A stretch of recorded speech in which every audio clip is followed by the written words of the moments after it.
right, thank you, everyone. I'm going to call the meeting to order, and we will start with the roll call. Okay. Dr. Dee Dee Gillum, Here. Brett Kiley, Here. Jeremiah Lindeman is absent this evening. Dr. Sheila Menke, Here. Dr. Lisa Winkler. Here. Okay, and for our health department leadership team, we have Dr. Kelly Weidenbach, Executive Director. Here. Levon Hupfert, who is our Deputy Executive Director. Here. Dr. Bernadette Abeles is our Medical Officer, and she is absent this evening. Brian Halabasek, Environmental Health Division Director. Here. Adam Anderson, Epidemiology and Data Science Division Director. Here. Dr. Darcy Martinez, Nursing Division Director. Here. Michelle Harris, Nutrition and Family Health Division Director. Here. Michael Young Hall, Performance and Business Excellence Division Director. Here. And Dr. Suzuho Shimasaki, who is our Health Equity and Strategic Planning Division Director, is absent this evening. They will be introduced to everyone next month. For county leadership, we have Melissa Sager, Assistant County Attorney. Here. And then we can go through Adams County staff. We have a few staff members present and a few online. So let's begin with nursing. First, online, we have Raven Taylor, who is our operations manager. And then in the room, we have Michelle Wilson, who is our HIV linkage to care nurse. Susan Keatley, who is our Project Connects, used to be sexual health and harm reduction nurse manager. And we have Ellen Velez, who is our Project Connects manager. Okay, and Brian, you have a few staff members present. Yeah, Renata Trisellati is our Community Air Network Coordinator. So she's here in the room and will be presenting on the EJ session. Okay, and Michael, you have a staff member present. Michael Reddick. I'll take my stand embarrassing. All right, and I believe that concludes roll call. Great. Next is the review and approval of the agenda. Does anyone have any changes that we made to the agenda today? Motion to approve the agenda. Second. Sorry. I jumped ahead there in my mind. Okay. All right. Next on the agenda is the approval of previous meeting minutes from October 17th, 2024. Comments, or we get a motion to approve? Now a motion to approve the meeting. I'll second. And moving on to the proclamation for World AIDS Day, we're gonna hand that one over to Darcy.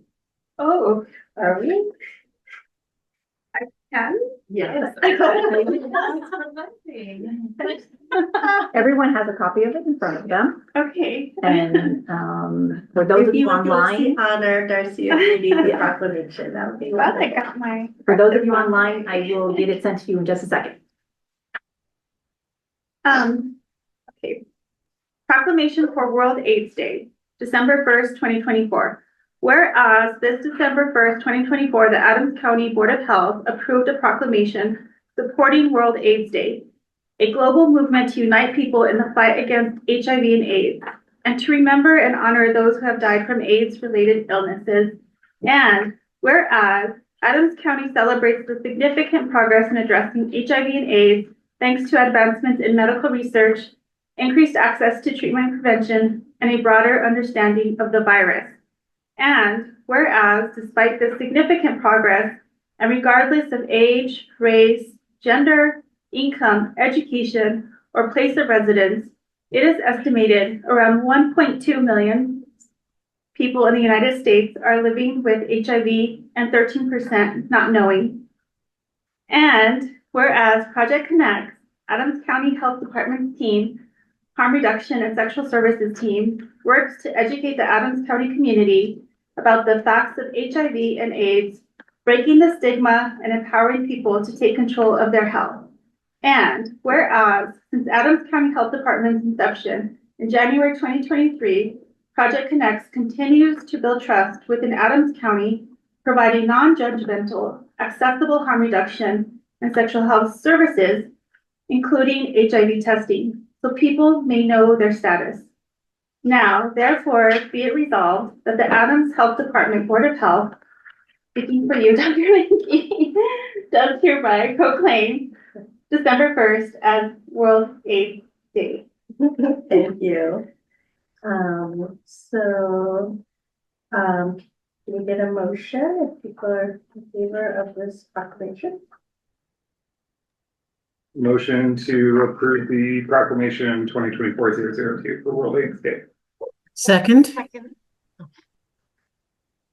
That's the one I just make a few statements. Yes, for sure. Sorry, maybe I jumped right into that, but yeah, I know you have some staff here from your team, so we would love to hear more about your work.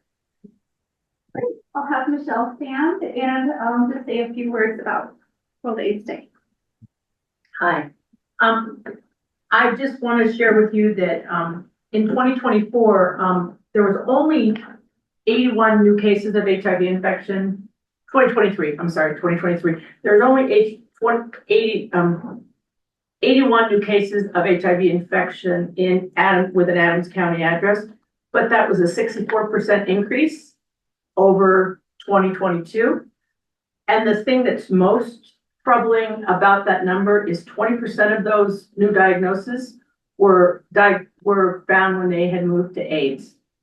What we are trying to do around HIV and AIDS is we're trying to move to no one is diagnosed with AIDS anymore. We're trying to, everybody gets tested before they get AIDS, which is all just a matter of viral load and immune system suppression. And so if we can keep people from getting AIDS, we keep people from getting those kind of things like that we all are familiar with from the 80s. And now today in this world, in a place where you have access to healthcare and medications, people who have HIV, their life expectancy is equal to someone who does not have life expectancy. So that's the most troubling part. And we are working really hard on some health disparity, inequity kinds of things in Summit, I'm sorry, that's where I used to work. In Adams County, the group that we're not reaching are Hispanic males between like the 18 to 36-year-old age group. Not sure, I got some information from the state health department and I did ask for language, but I don't think I asked apparently the right question because I can't see were these people non-English speakers or Spanish speakers, I mean, bilingual speakers.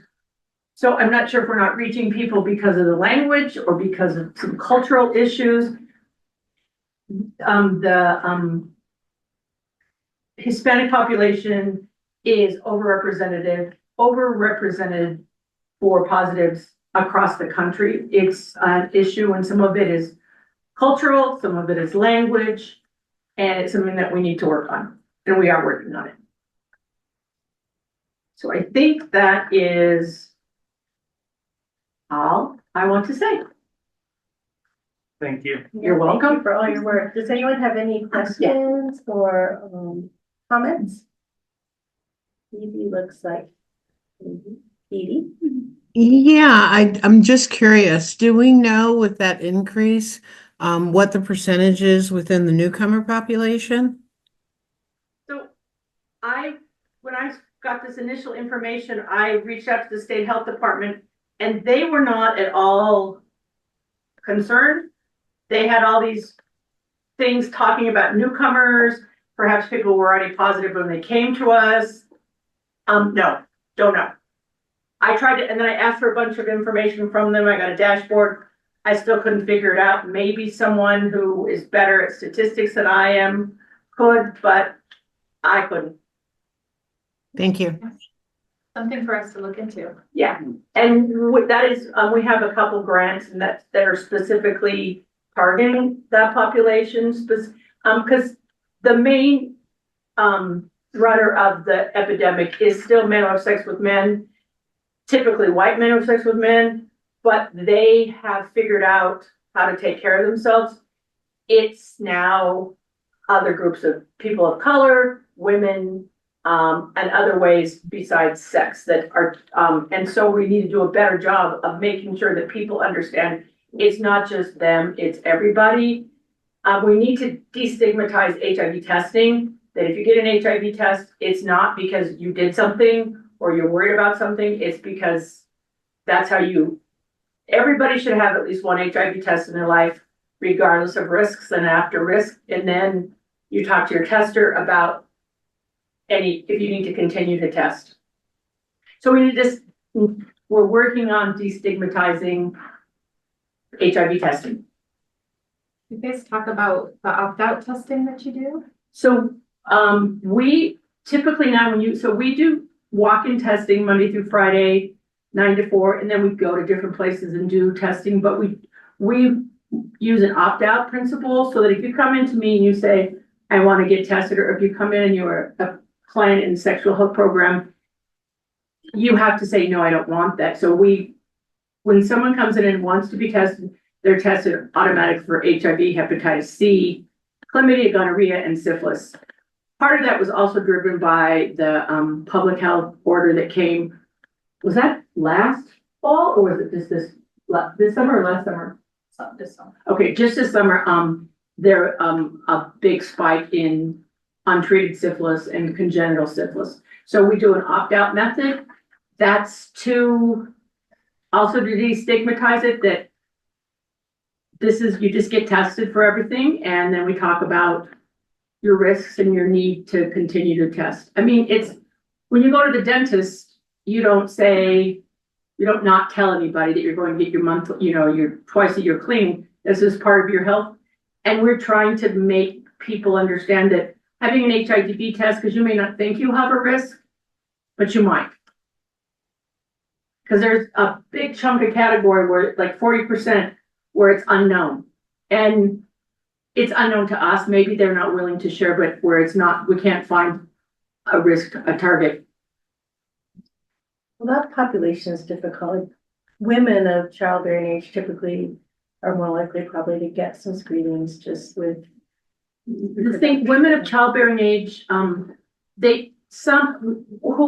what we need, people don't take such great responsibility. Like, people will just come in and say, oh, I was tested for everything. And I'm like, well, what does, like, they assume that since they had a baby, that's when in some states or in some clinics, that's not how it works. And so, or people always come in and say, yeah, I just got tested. I'm like, well, do you know what you got tested for? And no, they don't know. They were told they were negative, but I'm not sure what they were tested for. And I've had some, sometimes I think and it's the same thing I think that happens like with things like immunizations and stuff. Sometimes medical office providers, they don't have the same kind of model that we do. They don't talk, it's just like blood drawing and no news is good news. And because when someone comes into us, whether they have a risk or not, we talk to them about how to prevent, what it means, what it doesn't mean, what kind of a message we want them to take with them about their HIV risk. Because people, where was I? I was at a junior high recently, or a middle school, and one of the kids, he was in 8th grade, he said, I didn't think there was HIV anymore.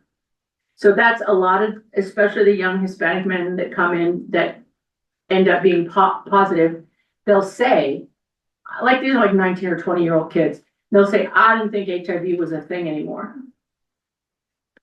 So. I just wanted to add on to that with the prevention. A lot of our grants are focused on get them at screening and provide education, and we would like to take it to a step before. So when they come in for anything, if they're coming in for their annual exams, their annual screenings, their birth control prescription renewals, we are reviewing risk factors, and we really want to go towards doing PrEP, the pre-exposure prophylaxis, and being able to do that and empowering them to take care of themselves.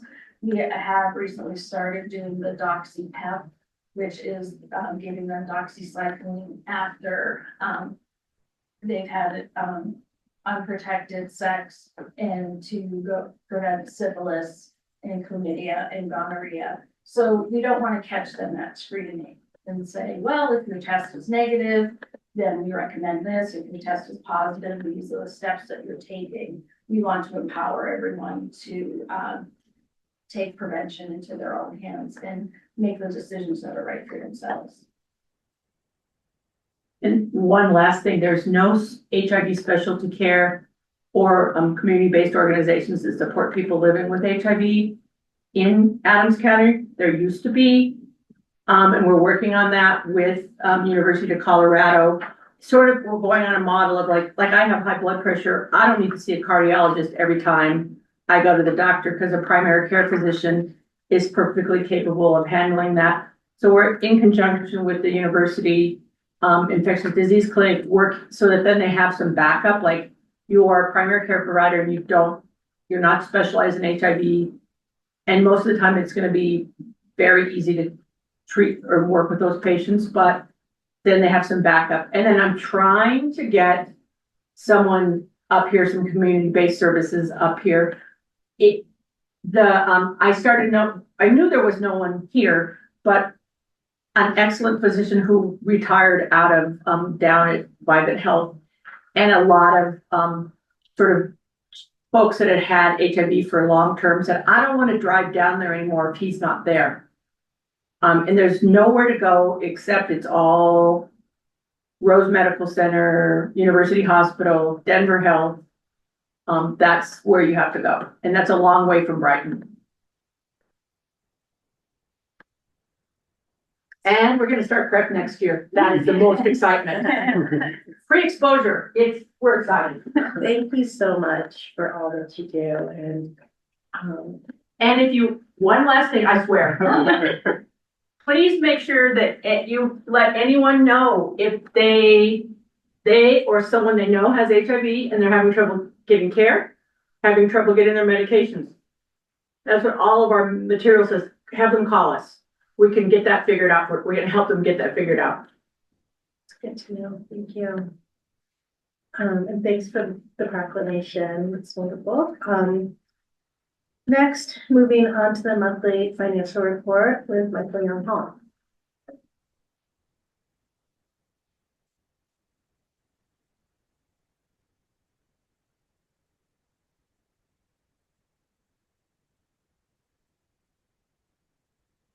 We clean up on the screen here. Shortly. There we go. All right, so dashboard that we're familiar with, just with the updated information for October. So spending is pretty in line with what it has been for the whole year. What it has been for the whole year, so nothing exciting or different there. Board members who are here, I did provide you with a written copy of our breakdown of expenditures across the year. I had planned before this meeting to have each month broken out and sent to you, but I was out sick all last week, so did not get that done. But we'll get that to Miss Diana and she can send that out to y'all before next month's meeting. We'll be talking about the full 25 budget. So we'll take a look at all of our 24 expenses and the details that we have up until that point, and then talk about 25 and what got approved from the commissioners Tuesday, actually, and then what we'd be looking for our piece as well. So one thing to note on that is the numbers between the commissioners' approved budget and ours will be slightly different, just because, in a good way, because we have an immunization grant that came through in September after we had submitted the budget for about $700,000, and so there will be a variance there between what goes to you guys in December versus what the commissioners approved, just because we didn't have information on that grant at the time of budget submission to the county. And then the county would fix that on the budget amendment for quarter one, Yes. when they do that March or April. This. Okay. And then, with that, they did approve our full general fund ask, which include the inflationary costs for our annual employee increased benefits and increases to our leases. And so that was awesome and very exciting. And so we'll go over all the numbers and stuff next month, but just wanted to say that they did approve that. So for no adjustments in that sense, will need to be made on our end. That was very uplifting. Yes. Next on the agenda, we have the executive director's report. Great. Good evening, everybody. I have a couple of things to update you all on. So I believe in a previous meeting, we had discussed Board of Health terms, and we had a couple of people based on the original proclamation and resolution passed, or I should say not proclamation, resolution passed by the BOCC in 2022 to form the Board of Health. We had 3 folks coming up on the first term, just based on what that initial resolution said, and then 2 board members with a slightly longer term. And we had discussed, we think that for continuity of the Board of Health and institutional knowledge on the Board of Health, the staff had recommended that we actually stagger the terms, where we have 1 board member that would term off each year and then be able to do other terms if necessary, depending on what the bylaws say. So we took that proposal to the BOCC as they appoint you all. And Melissa did some great digging to find out we could not stagger second terms. Through statute prohibited us from doing that. So we needed to stagger your first term. So we needed the BOCC to essentially kind of fix that now before anybody rolled off or rolled into a second term. So that study session, we did a little presentation to study session with the commissioners last week on November 12th.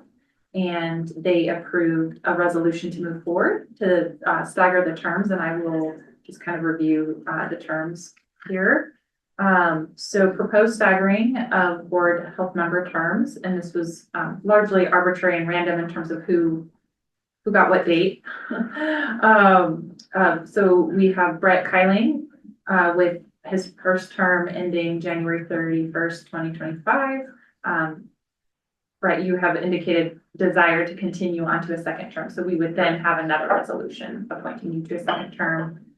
Jeremiah Lindeman, rolling off January 31st, 2026. Lisa Winkler, January 31st, 2027. Dee Dee Gillum, January 31st, 2028. And Sheila Mankey, January 31st, 2029. And Melissa was just kind of reminding me some of the nuance in the resolution and the bylaws. Members whose initial term are 5+ years, which is Dr. Gilliam and Dr. Mankey, can only serve 1 additional 5-year term, and then the rest of you can serve 2 additional 5-year terms. So be on the Board of Health with us for quite some time, but we have that structure now set up, so it should help facilitate, healthy continuity, healthy new members coming on board, and helps us as staff make sure we're onboarding and orienting folks appropriately. So that will go to resolution with the Board of County Commissioners and public hearing in January. And then, yes, we will need another resolution to appoint Brett to a second term. So just, some housekeeping on the Board of Health resolutions. So any questions around terms? Next update, as you all heard, Dr. Suzuho Shimasaki joined our team on November 6th as the Health Equity and Strategic Initiatives Division Director. They could not be here with us today as they had a family trip planned prior to coming on board with us. So they will join us at the next meeting, and I'm so excited for you to meet them. So just been been doing a lot of onboarding and orientation with them and the whole team, and just really excited about their background. And yeah, I believe I've shared their resume and other information with you all. But yeah, really excited for Suzuko to be on the team here, and they are getting up to speed very, very quickly.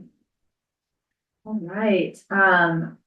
As an update, my appointment with the county manager's office as the executive project sponsor ended November 4th formally.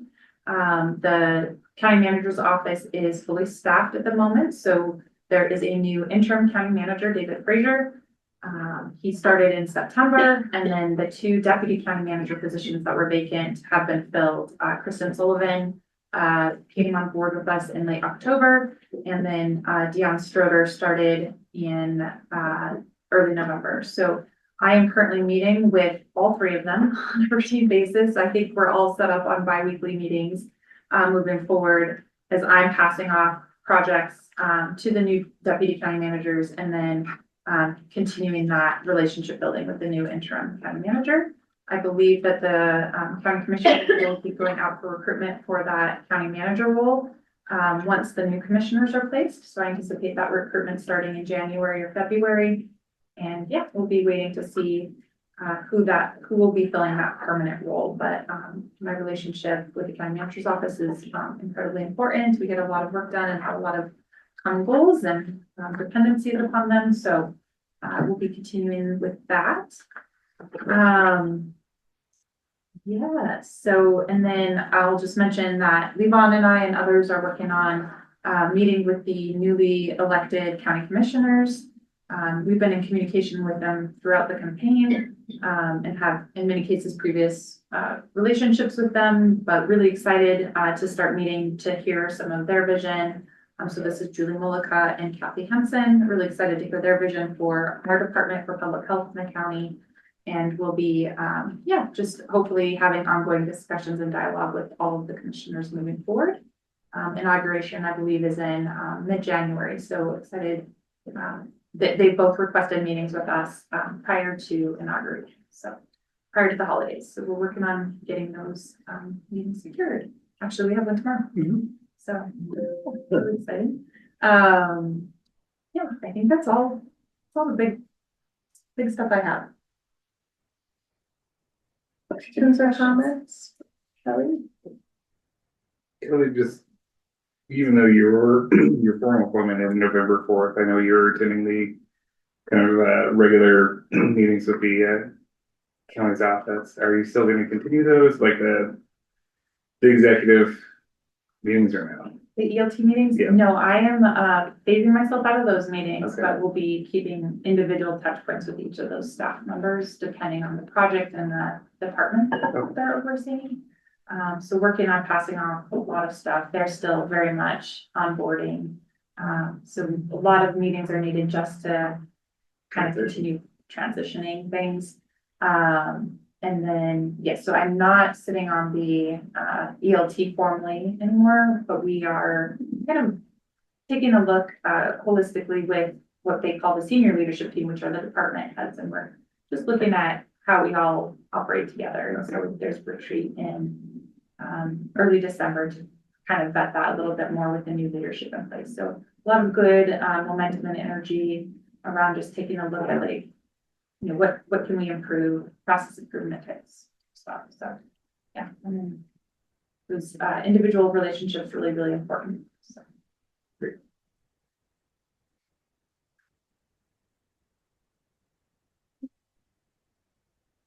Thank you, Kelly.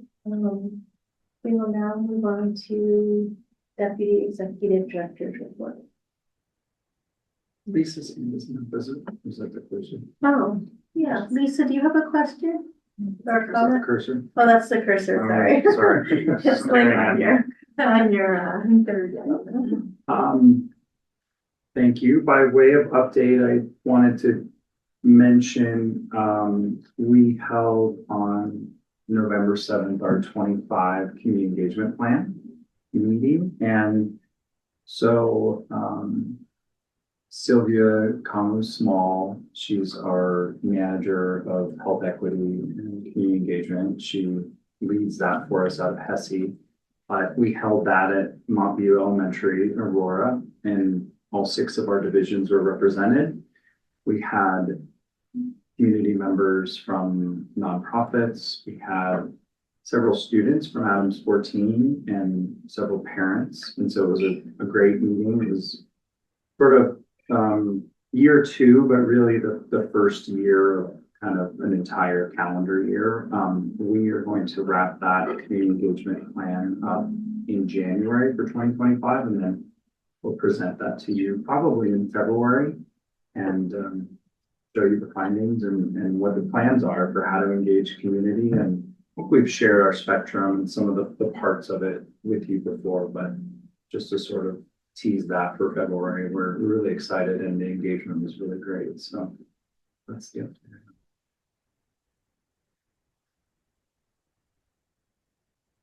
Yeah, that sounds great. I think that's really exciting as well. Be really interested to see, to hear what you heard from community members. Let's see, we're sort of at a potential meeting break. We often just keep going. If that's okay with others, I think I probably would be in favor of just continuing the rest of the break. Does that sound okay? All right. So the next, we have the consideration of the resolution approving Adams County Department's vision, purpose, and values, and this grew out of our strategic planning retreat. Do people have, I guess I could read it aloud and then we could move on to discussion, or do you have any questions or discussions about the resolution? People are. Okay, I'll go ahead and read it then. This is Adams County Board of Health Resolution approving Adams County Health Department's vision, purpose, and values statements. Whereas pursuant to C6 CCR 1014-7, accountability, organizational performance, management, and quality improvement are foundational public health capabilities and essential to creating a public health system that provides high-quality public health services. And whereas strategic planning serves as a foundational anchor for businesses, providing essential guidance and clarity in achieving their objectives. And whereas Adams County Health Department developed the vision, purpose, and values statement through the strategic planning work where ACHD used a collaborative facilitation method to engage with the Board of Health, Public Health Leadership Team, ACHD staff, Adams County partner departments, community members, and representatives from community business organizations.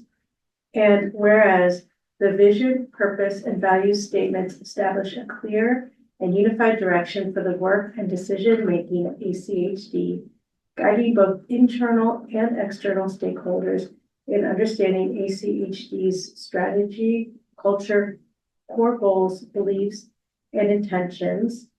And whereas ACHD staff presented the proposed ACHD vision, purpose, and values statements to the Board of Health on December 21st, 2023. And whereas to ensure understanding of and commitment to ACHD's vision, purpose, and values statements, ACHD will bring the statements back to the Board of Health on an annual basis for review and approval. Now, therefore, be it resolved by the Adams County Board of Health that the following Adams County Health Department vision, purpose, and values statements are hereby approved. Vision statement: a community-led county where everyone has the opportunity to be healthy, valued, safe, and thriving. Purpose statement: the purpose of the Adams County Health Department is to safeguard and improve our community's health and well-being. Values statements: belonging. We are committed to ensuring that everyone feels a sense of belonging by promoting diversity, equity, inclusion, and accessibility. Courage. We demonstrate courage by embracing innovation and facing challenges despite risks, fear of adversity, or uncertainty. Community leadership. We welcome and honor the voice of our community, their engagement and self-determination in shaping the direction of our work. Collaboration. We embrace and leverage collective strengths, diverse perspectives, talents, and resources with internal and external stakeholders to be more effective and achieve common goals. Justice. We are dedicated to ensuring fairness, equity, and anti-racism in all actions and decisions that would uphold and protect the rights and well-being of all individuals within the community. Upon motion duly made and seconded, the foregoing resolution. Oh, that's really good too. That's this reading. Yeah, so anyone want to add any thoughts or comments as well? for that? No, I think I really appreciate all the collaborative work that went into all of these statements, and enjoyed working with everyone to come up with these statements as well. All right, then I guess we just need a motion to approve the resolution. Motion to approve resolution 2024-004 approving. Actually, maybe we need to take a vote, actually. Do we need a yes from everyone? Approved. What was the question? Melissa, what's the best way to process for this? Yep, do a motion. You can make that motion, Brett. Someone will second, and then we'll do a roll count vote. Diana, if you can just call each board member's name. Okay. Do we have a second for the motion? A second. Okay, so Brett, Phoebe. Okay, yeah, then we can do a roll call vote. All right, I'll just read everybody, even if most of that is, so, Dr. Dee Gill, Yes. Brett Kylie, Yes. Jeremiah Lindeman, I don't think he's here today, Dr. Sheila Mackey, Yes. Dr. Lisa Wickler. Yes. And Melissa, do we need to do that as well for the proclamation, for the AIDS proclamation? No, we don't. We don't have to do it that way. We can go with just hearing those verbal yays, and we'll mark Jeremiah absent for that one as well. We can always do a roll call vote though, so either way is fine. Okay, if we've already done it, I think if we're good, we're good. Okay, great. Thank you, everyone, and once again, thanks for all the dedication and not going into that. All right, I think we have the study session. Everyone still want to keep going? Okay, let's go ahead and we have our study session is the Adams County Health Department. We're going to start with data strategy around environmental justice and climate with Adam, his team. Share my screen. Okay,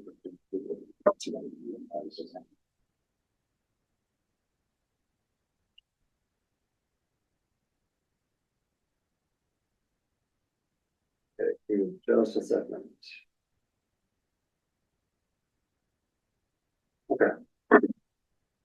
So I'm gonna introduce the next study session to just talk about the data on the environmental justice and climate side, and then Brian and Michael Ruddock will pick up on Renata on our policies, community engagement, and the programmatic work. So you've seen some of these images before when we talked about the data and technology strategic plan goal. The good thing is a lot of this EJ work aligns with that quite well, so it makes creating these visuals pretty easy. Right now, I'm just going to give you an update as to the current status of the types of environmental justice data that we have available and some of the products that we're working on internally. So we get a lot of, so this one is specific to a project related to a parcel-based search tool, but the data that's going into this goes into our integrated data system in terms of the way it's documented and governed, but it then becomes available for environmental justice projects because it's directly related to that, just in terms of the topics of those data sets. So we'll ignore sort of where they come from, but they come from a variety of different sources. But some of the data sets that we have right now available to look at are things such as septic permitting, so those our on-site wastewater treatment systems, our lead testing. So those are largely youth that are showing up with elevated blood lead tests. We have all of our environmental complaints that come into the health department, both from Tri-County and from Adams County. So we have records of those in terms of what the complaint was about, the actual location in our county, so we can see it mapped out. So those range from, Brian has a better idea of this, but it can range from tires being dumped to oil spills to just about anything that anybody has a concern about or an environmental complaint. We have all of our current and historic landfills. We'll see that on a map in just a little bit in terms of the communities that those disproportionately affect. We maintain all of our oil and gas sites, so those sites that are both abandoned and currently operating across the county. We have a lot of those in our county. There's also documented oil and gas spills that we maintain. So those are all of that can range from, I think, like a couple cups to hundreds of gallons. So we can see where in the community those are impacting. Then we also have Superfund sites, voluntary cleanup sites, and then parcel records isn't necessarily part of that, but then air quality data. And so this is all data that we have readily available now to begin to put into sort of, it's already in one application, which is that parcel-based search tool, but we can begin to bring that into any other sort of applications or kind of data analysis tools because it's now part of our integrated data system, which is what we've talked about previously. Any questions about those specific environmental data sets?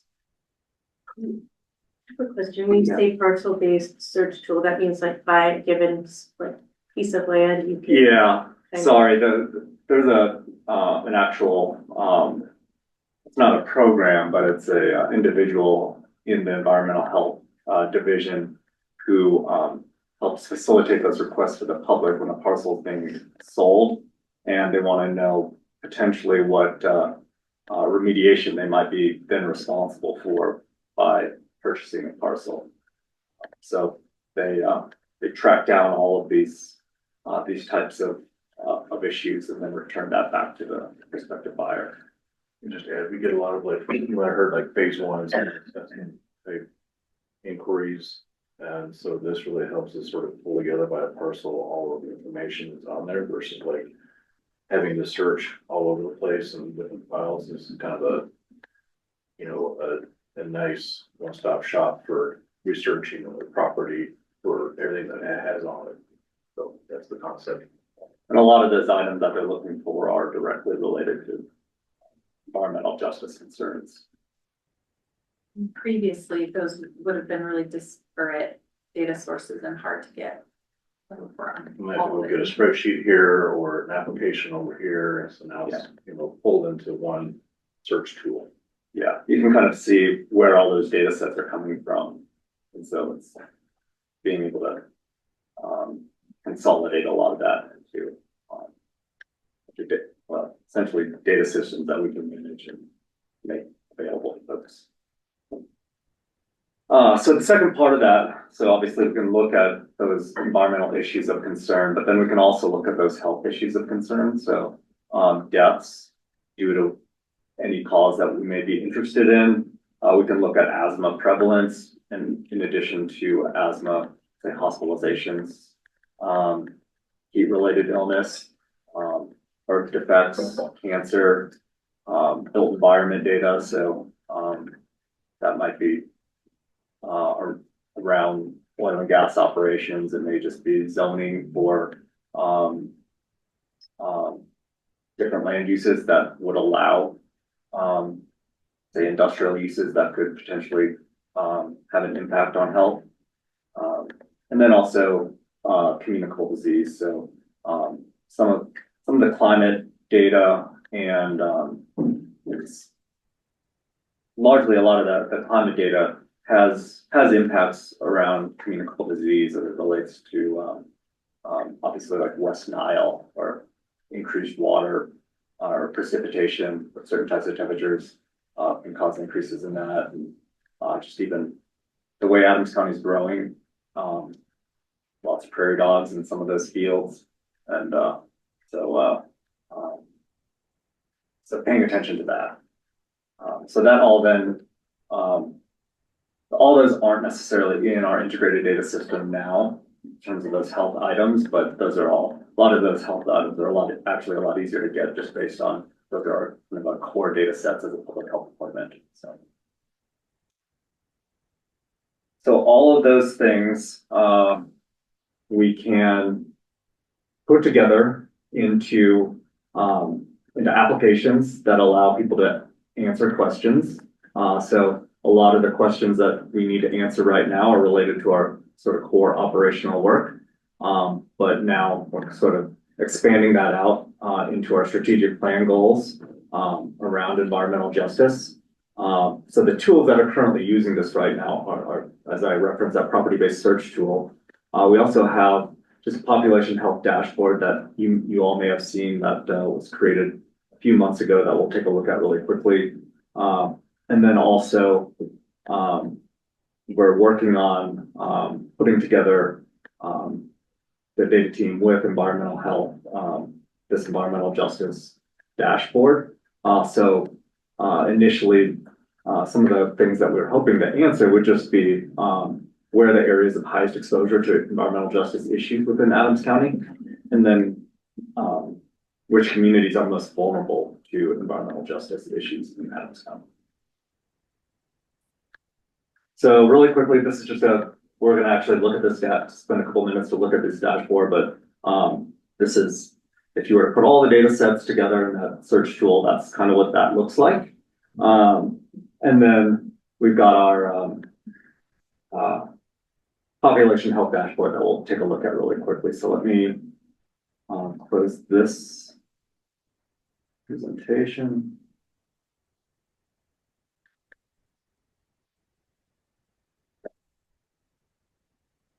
So one thing I want people to pay attention to as we kind of go through this, just pay attention to where this is happening in the county. You'll begin to see some patterns, but I'm not going to click on all of these. So some of the other things we also look at are just like all the water wells from the Division of Water Resources. We look at the RCRA sites. These are all of the RCRA sites around the county. You can see a lot of them sit within those industrial areas of the metro area. But a lot of them do kind of generally all over the place. We've got these volunteer cleanup sites. So those are a little bit more consolidated in some of these industrial areas, especially for Adams County. We're talking about like Federal Heights and Commerce City, and then sort of up and down that I-25 corridor and down the Platte. We also have Superfund sites. So obviously the Arsenal, but then a handful of spots in North Denver, bordering into Commerce City and encompassing the vast majority of actually southern Commerce City. I'm going to skip over the septic records, but we also have our spill data from our emergency preparedness and response reporting. And so these are spills that get sent to us from the state. So those can range from a whole lot of, a wide variety of materials, but so we track those. Then we also have our oil and gas spills. Obviously those happen primarily where oil and gas operations are currently happening, but any of those, again, they range from small amounts to hundreds of gallons. And again, all of our oil and gas operations around the county. And then we also have just all the complaints. So these are public complaints that come in around environmental concerns. These are a combination of both, Tri-County and Adams County complaints. The meth labs, we'll skip over that for right now. We've got our single current operating landfill, that we all drive by every time we go to DIA. It's hard to miss that one. However, we have a lot of historic landfills that, have been operating, in those industrial areas, and traditionally those industrial areas were along those water corridors. Well, not the best place, but, that's where they ended up back when they, were developing this area out. So you can see them, quite a few over in that Twin Lakes, Berkeley area, and then obviously Commerce City. Next, if we just move into that population health dashboard, just want to show you some of the demographics that, of the communities that are being affected. And some of this aggregates it a little bit into a little bit more understandable data set. So if you just look at the total population, you can see that like, that we have, you can see the population density. However, if we look at, say, percent Hispanic Latino, you can see that obviously the specific areas in Aurora, Commerce City, that's sort of, southern corner here of Adams County. Keep on scrolling down. So we've got some community resilience metrics that are, created by the American Community, or the census through the American Community Survey Program. And you can see the communities with the highest number of risk factors related to, being able to, withstand, whether it's disasters or another COVID incident. And so, a lot of those are, down, well, obviously the big red spot in Commerce City, but then again, some of these areas in, that southern portion of Adams County over here.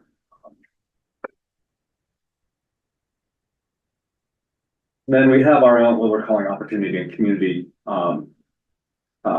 measures. So, along education, income, that sort of thing. But if we just look at income, so median household income, the lowest median household income, so everything below the, Adams County average, you can see in orange right now, which again are a lot of those sites that are impacted by a lot of those environmental concerns that we just looked at.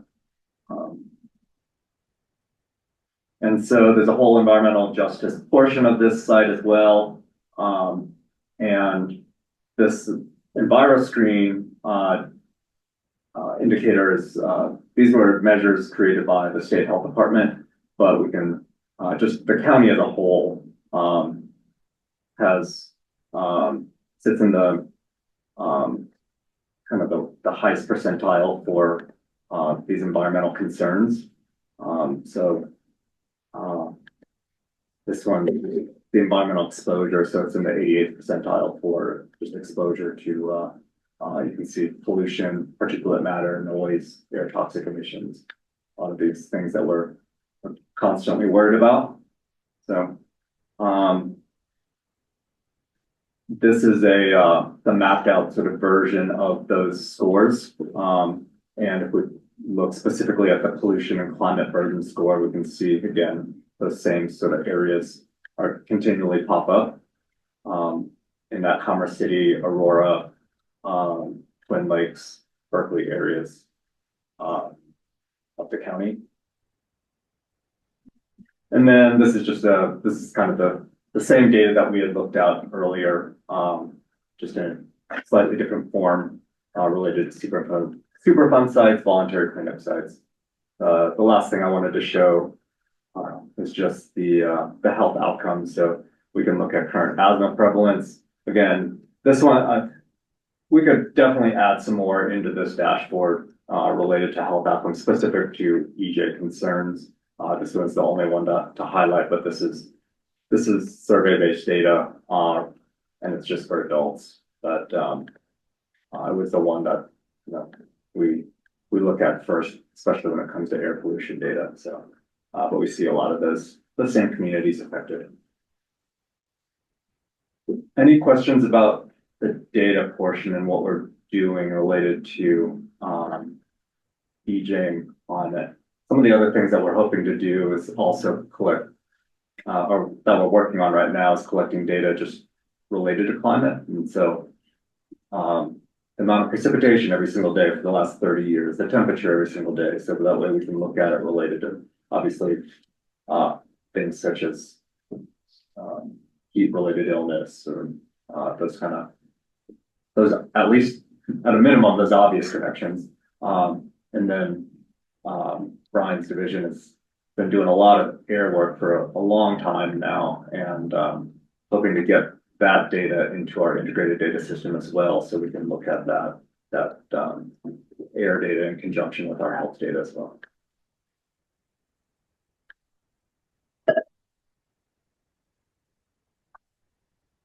I'll stop sharing, and then I think Brian is up.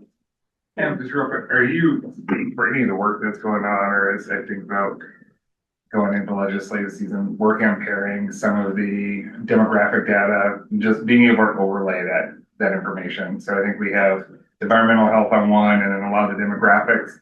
As you roll through the story, you can start seeing visually, but I think sometimes it really tells a nice story when you put actually the dots with the prevalence on top of it to really highlight in the one. So I just didn't know if you guys had worked on anything or just have it consolidated in your tool, just be able to add the different layers on top of it. Yeah, we definitely have the ability to do that. We haven't, we've done that for other types of issues. But again, we've been so internally focused in terms of getting our infrastructure together that this is just sort of our, we're like at a point now where we can really begin to do that more effectively. And yeah, I'm working on, but again, that I think that air data is a critical piece too, given the priorities of the county and the issues that are affecting the county. So yeah, that one's a big issue to kind of get up, or the data around that's just difficult to wrangle in, as opposed to say like what the daily temperature is, and air monitors all over the place, and recording in different cycles. So I think that's really impressive, though, just to take all that data and have it come out into a map that's fairly easy to visualize, and I'm sure if you wanted to, you could go back the other way too and pinpoint exactly the information you wanted, which is pretty amazing. Yeah, so to be able to get all that data, not necessarily in one spot, but in a way that becomes easily accessible, to be able to look at those questions of how are these things actually impacting health. That's where we are now, in terms of being able to just think about that question now, to be able to come up with hypotheses and have the data Just there. to get to the next, yeah.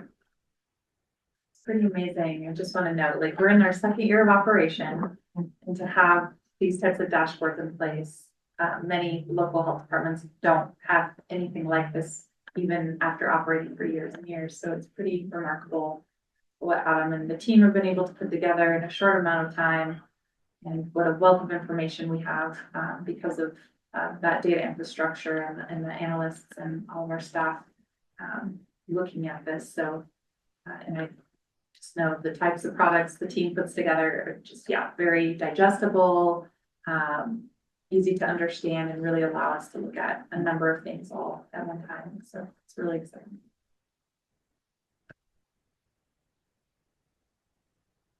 Part two.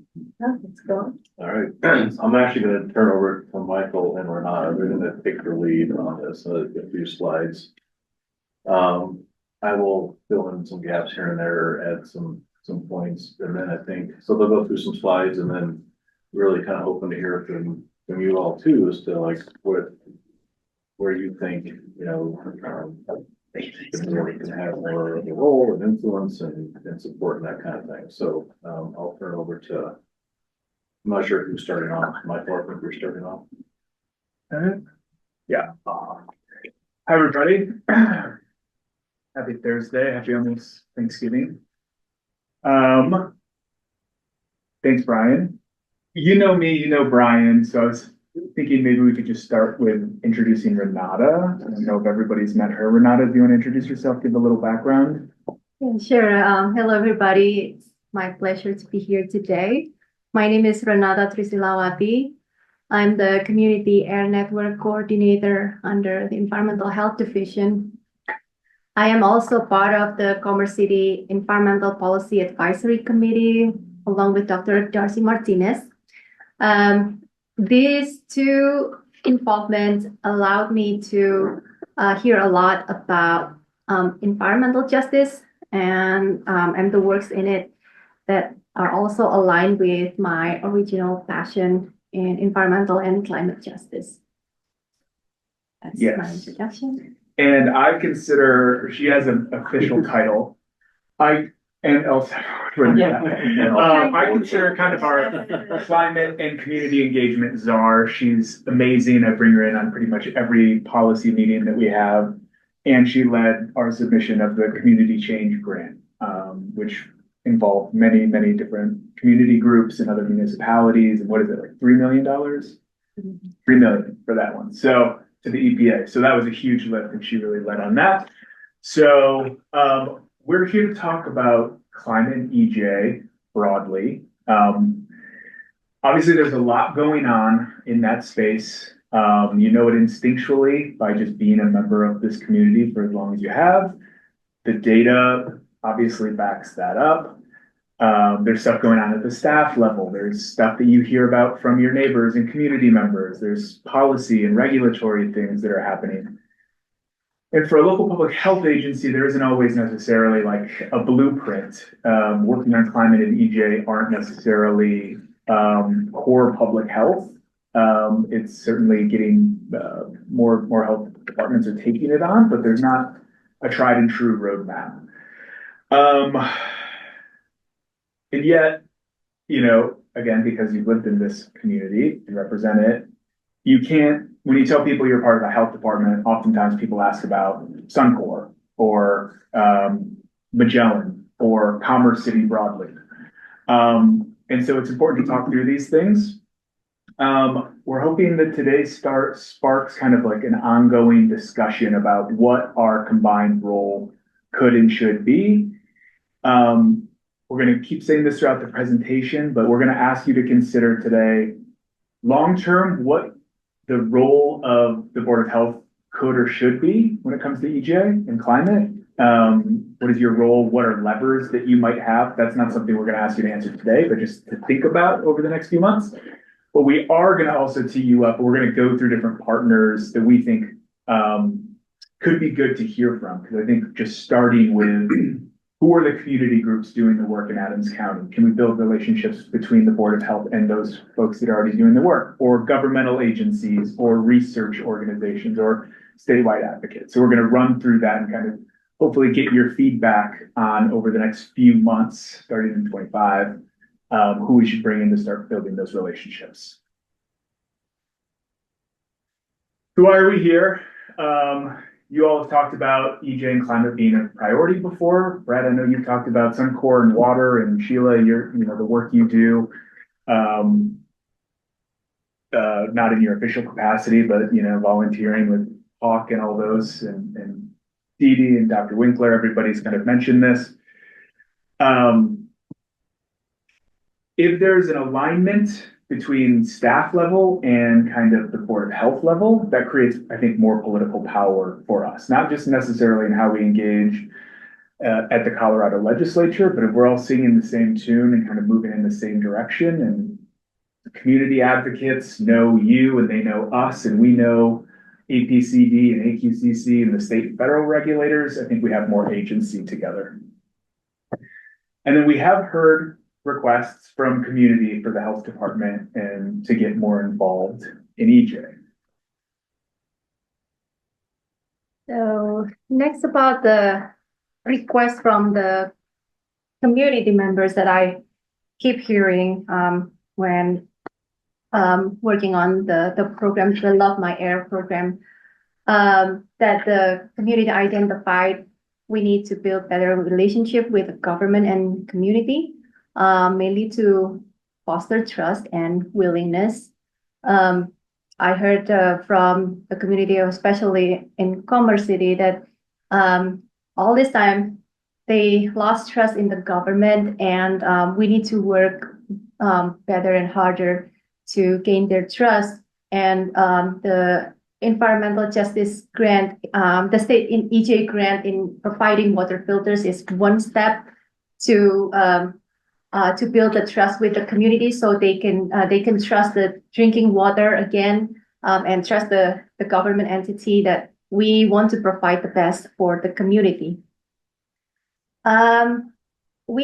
We have a wish list from the community that was kind of built when we did a brainstorming meeting that we held to collect ideas and the needs from the community when we were applying for the community change grants. And some of the wish lists were mentioned about addressing climate impacts and pollution, such as build more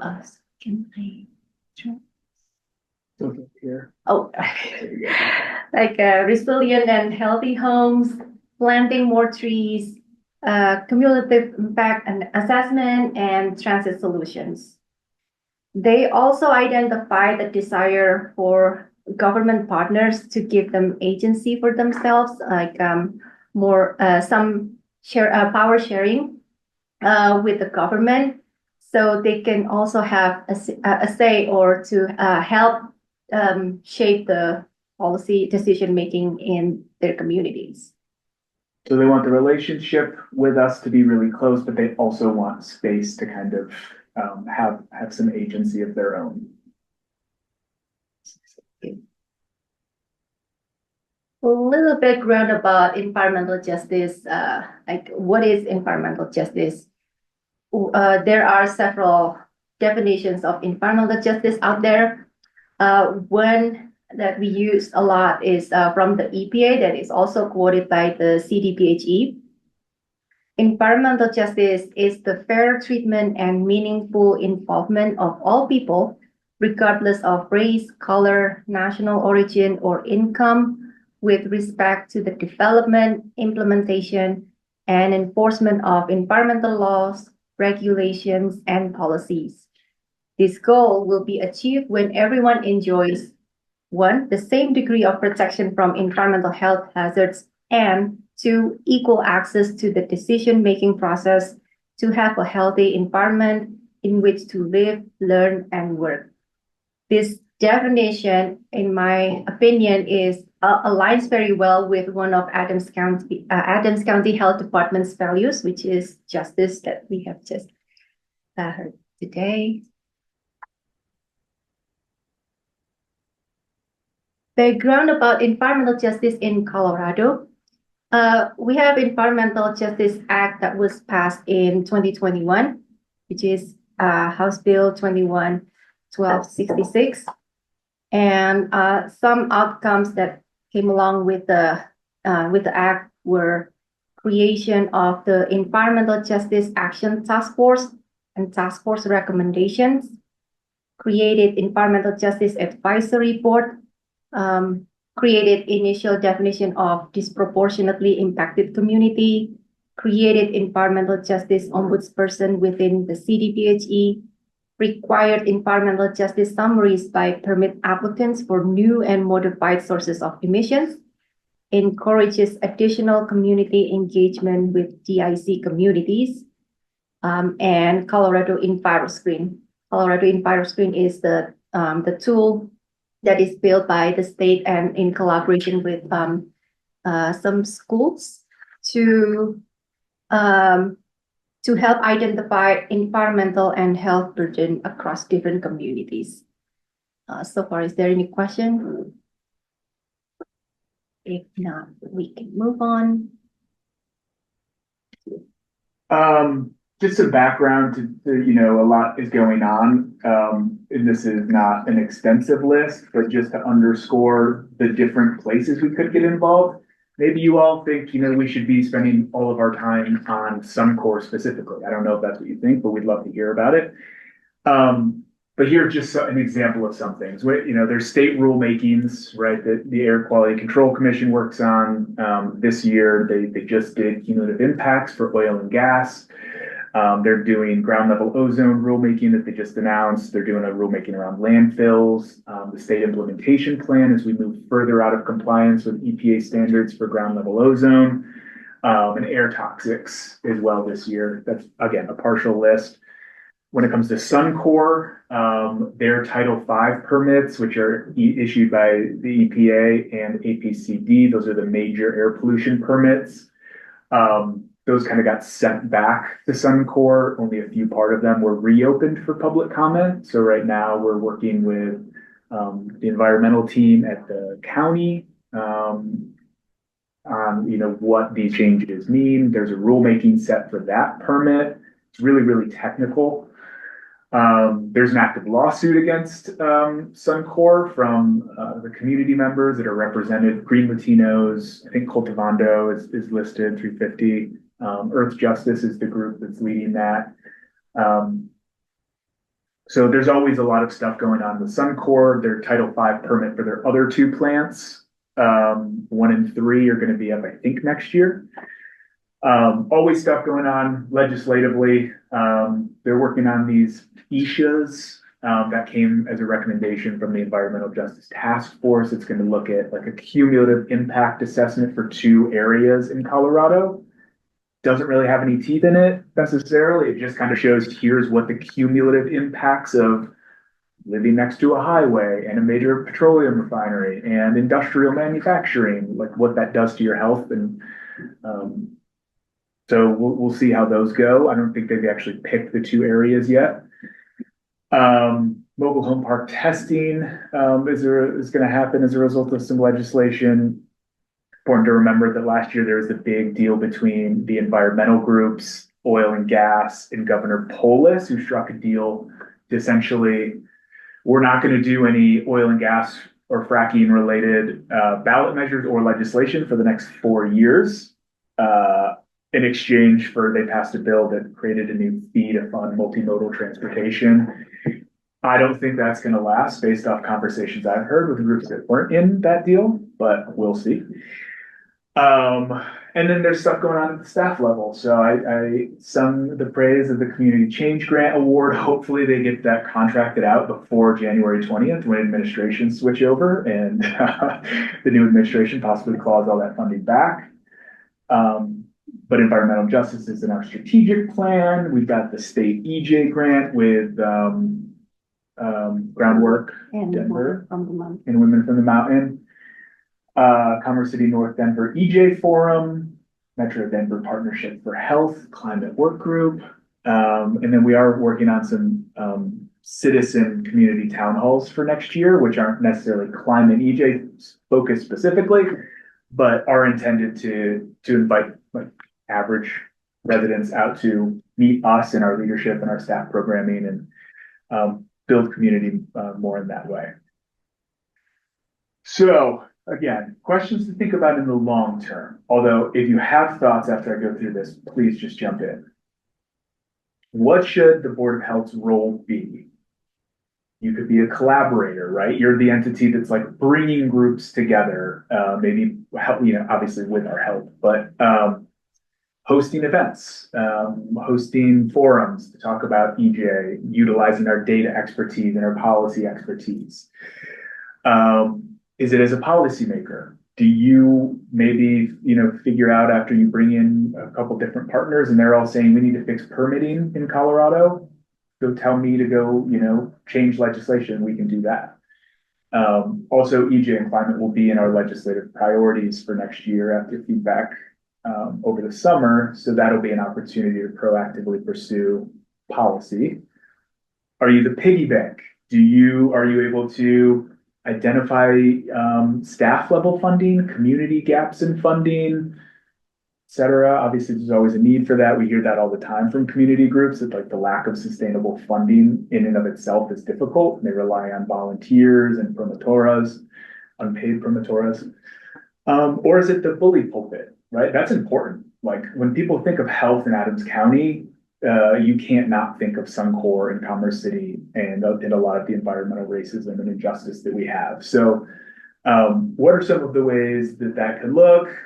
Kind of went through some of these. Maybe your bully pulpit is through proclamations and resolutions. Maybe it's through earned media, like op-eds or LTEs, direct funding, staffing levels, advocacy. Obviously, you're always more than welcome to come down to the Capitol with me, and we can work out testimony and meet with lawmakers and talk to them about the urgency of the climate crisis. And Adam's team has the data stuff covered. So again, we're going to continue to discuss this over months as we bring in, hopefully, if you guys are into it, community members and different partners. Is there anything that sticks out right away in terms of like, this is what this is really the direction I think we should go in as the Board of Health? It's still too early to tell. I really feel like the community engagement is probably the first piece, because there are these communities have been, as you mentioned, dealing with this for years, and so I want to make sure we are gathering all the information and looking at them and not kind of coming in and with our own ideas, whereas they might not be their ideas, or it might be things that are already being worked on. So it would be like, so I really like that, the community engagement piece, and the advocacy piece. And then I love the data as well, because that's something I feel like we really have to offer, is all the data that Adam and his team have put together. I mean, I like all of it, but I think for me, those are sort of places to start. No, I agree. I think that it's starting about opening some town halls up. I think I've had a couple of these discussions just kind of on the side about how as a board we can engage the community a little bit different. Also, and how do we connect outside just our own personal groups into the different areas. And I think when it comes to environmental justice, this is a big opportunity for me at least, people to gain some other insights and truly to hear how we can do things different. What is that priority for some of those communities? And also for some of those, help build some of those relationships that you guys are hearing that they want, whether it's from a community group or if it's just from our residents.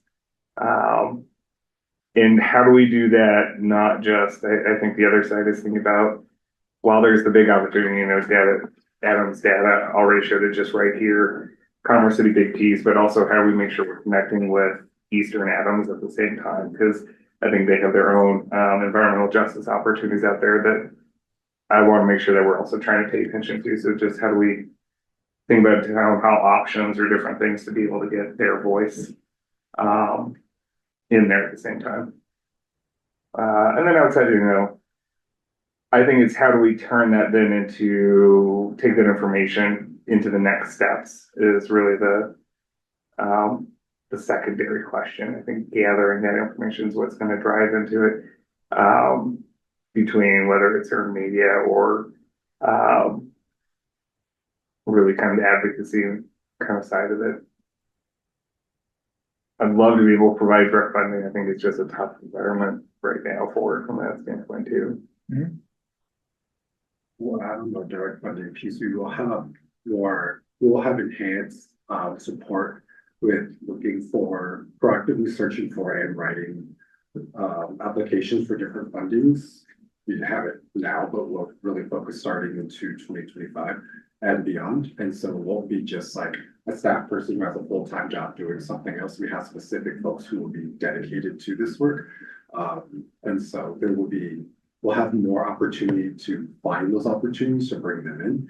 And so I can see a space too, if y'all would like to do this, of like you guys setting some goals or some targets for us of like you'd like to see in new funding coming in, at least 25% going directly to small grassroots organizations or different pieces like that, to address some of the pieces that Michael and Renata mentioned around the community running more agency, but also some like those sustainable funding opportunities, like control to work towards that and give that to the grant team as well to focus on their finding opportunities.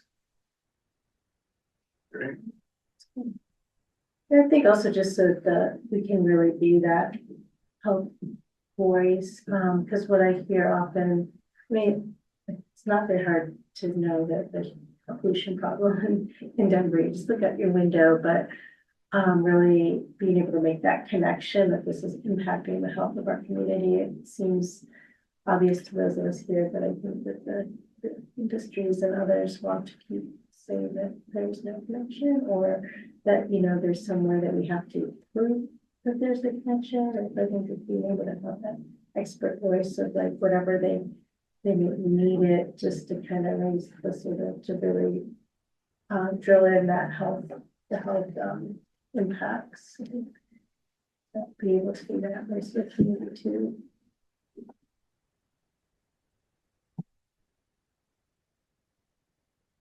Perfect. That's great. And again, this is just a kickstart. We'll refine that and keep talking about it as we move forward through the months. So then the question today, we're going to run through a bunch of different partners. I think it's going to be really helpful kind of talking about first and foremost, engaging with the community. Let's bring in some of those people. I guarantee they're going to have asks of you, so that'll make it really easy, but they can just explain, here's what we do. Here are the groups we work with. Here's what we think are the biggest problems. Here's where we think that you might be useful as the Board of Health for Adams County.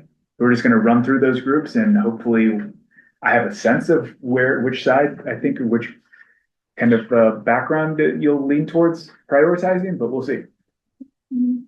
Renata's going to do this one.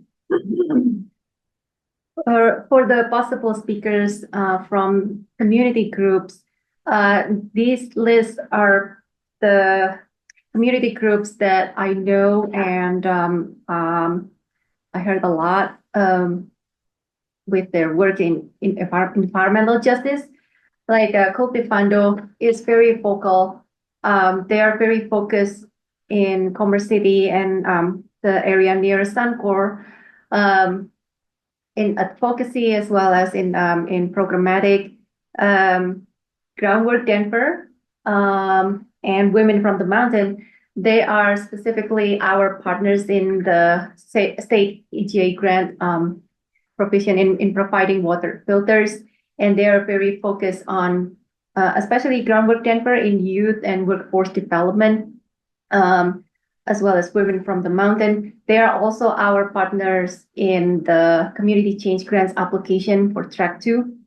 So if we are awarded Groundwork, especially Groundwork Denver, is going to bring their youth army to make some changes and impacts. Environmental. Can I jump really quick? Women from the Mountain is co-led by Councilor Renee Chacon, Councilor in Commerce City. And that organization does do like environmental justice tours in Adams County, where she'll bring out groups and show you Suncor and places that Commerce City residents grow up right next to. Obviously, DuPont Elementary School right across from Magellan. They have a whole tour, so you can really see at the ground level kind of the real life impacts of what we know is environmental injustice. So that could be a cool opportunity if you're into something like that. The next possible speaker is Environmental Policy Advisory Committee in Commerce City. This is the citizen group in Commerce City that are working on environment and climate issues. Dr. Darcy Martinez is also part of the committee, and there are several environmental justice champions like Lucy Molina, who is also part of Adams 14 Board of Education, who is very vocal in environmental justice. Adelante is a nonprofit that serves Latino families and entrepreneurs. They're very focused on bringing environmental justice not only for the residents, but also for the Latino businesses that are also impacted a lot. Spirit of the Sun is the nonprofit that works with Native American communities. They are focused on young people and addressing environmental justice. Moms Clean Air Force is organized moms as well as fathers to promote clean air and also very focal in environmental justice. And they just reach out to me to promote their new program in providing solar panels for families in Denver metro area. Commerce City Youth Commission is the youth commission in kind of similar to EPAC. They have some mission for youth workforce development and also environmental justice. Adams 14, their Board of Health, Board of Education, and Teachers Association are very passionate about environmental justice, and they were also part of the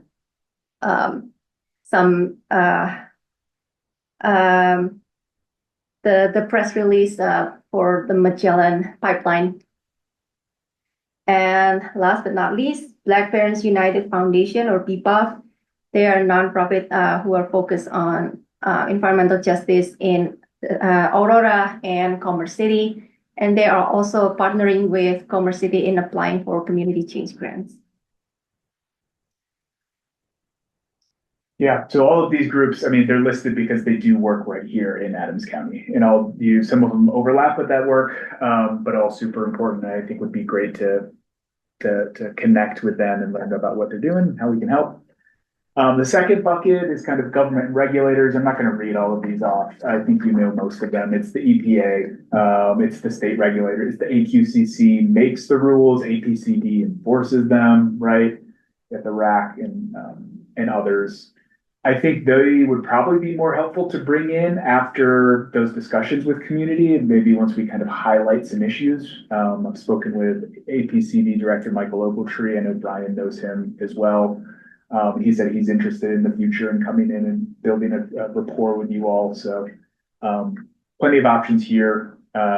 We've got the Environmental Justice and Buds person and the advisory board, which Darcy is on as well. Darcy's on half of these boards, as you can tell. Some others, these are kind of the statewide advocates. One in here I might prioritize, although this is not up to me at all, is Earth Justice. They have been such an incredible resource, bringing legal expertise to work with Green Latinos, Cultivando, Spirit of the Sun, Women of the Mountain. Again, they're currently in a lawsuit representing some of those groups against Suncor, alleging 9,000 different violations of the Clean Air Act over the last 2 years or whatever it is. They've also got great policy expertise, although their policy person is left. So they do a lot of really great work in Adams County, even though they're a statewide group. Some of these are like the big greens like Sierra Club and NRDC. 350 Colorado works predominantly on oil and gas, which technically we're not supposed to do legislation or rulemakings on oil and gas. So we'll see. They didn't actually sign that agreement is what they told us. So maybe they're just going to go wild and break the agreement. Protahete is a subsidiary of Conservation Colorado. COCO, they're like one of the biggest, big green statewide orgs. They focus on building Latino environmental leadership. They have a Climate Justice Leadership Academy, which I thought could be another kind of cool angle for you to all consider, like professional development almost. There's also environmental justice conferences, maybe that we could compile for you if you're just interested in kind of increasing your expertise. I'm sure we could hook you up with some of that information. And this is the last one. This is kind of like the research in academia. Dr. Mankey, you said, I don't think we kind of already know what the problem is, but if you want to know more about the data, we could bring in somebody like a Dr. Crooks from National Jewish Health. We could bring in the School of Public Health. Katie Dickinson is somebody who's really good. The Colorado Health Institute has, over the last year and a half, done a lot of programming around like a climate agenda, policy agenda. So they kind of approach it from a research and academic lens as well. So with all that said, and I'm sure we missed a lot of groups, and that's listed on here, but do you think this approach moving forward, kind of bringing in some of these partners over the next, I figure we maybe try to schedule a couple per monthly meeting, bring in like 2 different groups, or we'll figure that out on the scheduling side, through 2025. Do you think that's a good approach? What groups stick out? And is there anybody that wasn't listed that you think, we should think more about? I can go back to a slide where all those groups are listed. What are your initial thoughts? Who would you like to hear from to kick this off?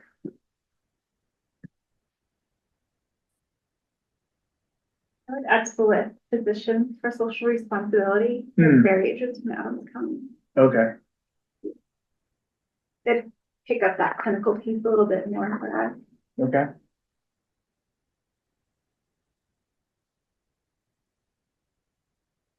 Let's start with the first question. Is this a good approach, or should we consider something else completely? Oh, that's 30 minutes. See you, buddy. Appreciate your time. I do think it's a good approach. I don't know how others feel, and I do like the idea too of starting maybe with the community groups and then bringing in the other groups a little later, because that way we might have some more ability to like push them or have asks that are kind of or with the more of the knowledge of what the community wants. So I do like that idea very much. I mean, I would probably echo that. I think that pathway is a kind of great idea. And kind of blend those together. I'd almost kind of do the community groups, and then even before we get into kind of the government, just even some of the like school public health and some of those other teams, just kind of get that extra data before we to be able to add on to the work that the department's already doing. Yeah, Dee Dee, go ahead. Yeah, I just wanted to add on that from my point of view, anytime we're talking about having the community have a voice, I'm very much an advocate of that. And having these community groups at the table, each one of these advocacy groups at the table, I think is very important, because a lot of times these are the very folks that feel that they are not allowed to have a lot of input. So I think this is the perfect approach moving forward. Yeah, I think it's a very important. I know some of these groups have felt like they met with people, but then their input is not, that they're not heard. I mean, it's one thing to bring them here, but then with the knowledge that at that point, yeah, seeing how we can really build a relationship and work together. Yeah, totally. I think, I mean, I might also just, it seems like Renata, you've worked a lot with these groups. I almost feel like they all seem wonderful. I don't really think I can really say one over the other. So I might even defer to your judgment of what you think would be best, or who you think would be the right people to bring up first. Yeah, Michael and I discussed a little bit, and I think some of the prioritized community groups are one called Defando, because they're very focused on environmental justice. Second one is Groundwork Denver, and third one is Women from the Mountain, both because we already had collaboration with them closely.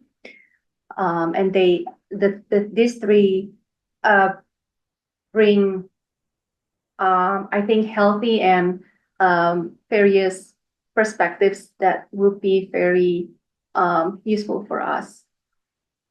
Then, of course, EPAC from Commerce City is going to be a very helpful resource person as well. Those four are the top on my list, and later on I can build the next. We can kind of build that out and email it over to you all and kind of see how it looks. Obviously, it's gonna depend somewhat on scheduling, who can make what dates, but yeah, I think that's a great start. Cultivando groundwork, Women from the Mountain. EPAC, and then the rest. Okay, cool. I think that's plenty to go off of for now. Thanks for the time, much appreciated. And more to come. Thank you so much. Yeah.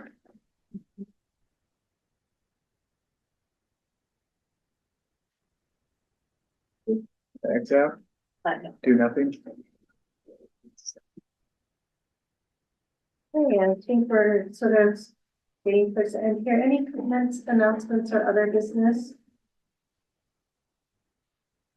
Now we are working through current evaluation, and we're kind of working, we kind of put some timeline back, so we'll be getting in touch with everyone as to sort of next steps with that.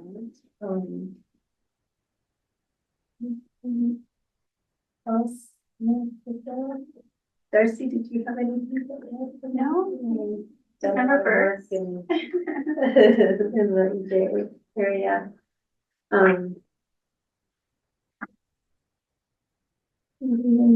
Lisa? Well, if that's the case, I think, motion to adjourn the meeting tonight. Okay. All right, everyone have a really nice holiday.